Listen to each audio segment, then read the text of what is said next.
Hello everyone. Today I'm going to show you how to find great content ideas for YouTube. Let's walk through the steps together. The first step is to open YouTube in your browser if you're using a laptop. If you're on a smartphone, you can simply open the YouTube app instead.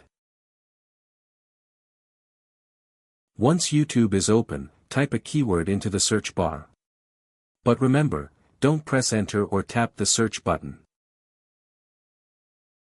After that, YouTube will display several related keyword suggestions that you can use as inspiration for your content ideas.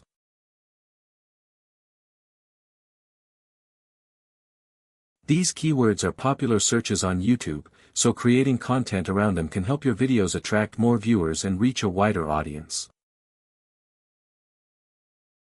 Thank you for watching this video. I hope it's helpful, and good luck trying it out.